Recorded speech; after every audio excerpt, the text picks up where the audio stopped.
চলতি মৌসুমে লক্ষ্যমাত্রা অনুযায়ী ধান চাল কেনা শুরু করেছে সরকার। এবার 5 লাখ টন ধান, 11 লাখ টন সেদ্ধ চাল, 1 লাখ টন আতপ চাল ও 50,000 টন গম কেনা হবে।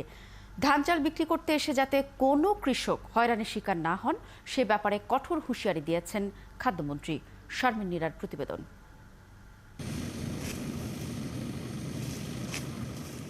হাওড় অঞ্চল সহ দেশের বিভিন্ন এলাকায় চলছে বোরো ফসল তোলার ধুম। হাওড়ে এরই মধ্যে 90% ধান কাটা শেষ করেছে কৃষক। এখন চলছে ধান মাড়াই ও সেদ্ধ করার প্রস্তুতি। কদিন পরে গ্রামের হাটগুলোতে জমে উঠবে নতুন ধানের বেচাকেনা।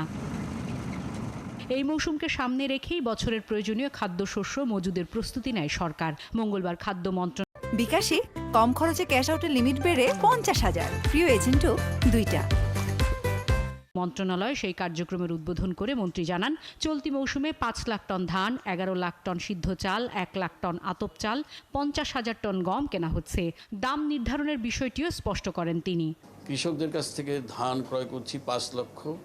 যদি 5 লক্ষ কেনার পরেও দেখা যায় যে কৃষকদের ধান দেওয়ার আরও ইচ্ছা আছে, তাহলে আমরা আরও বাড়িয়ে আমরা কিনতে থাকব। এবং আমরা আতপ চাউল 44 টাকা 1 লক্ষ মেট্রিক টন এবং গম 34 টাকা 50,000 মেট্রিক টন। 7 মে থেকে 31 আগস্ট পর্যন্ত চলবে ধান চাল সংগ্রহ।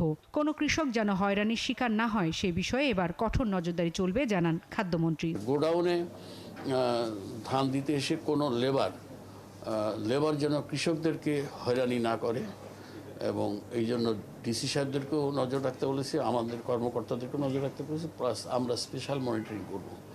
আর যে লেবার সাপ্লাই দেয় তারা হলো হ্যান্ডলিং ঠিকাদার।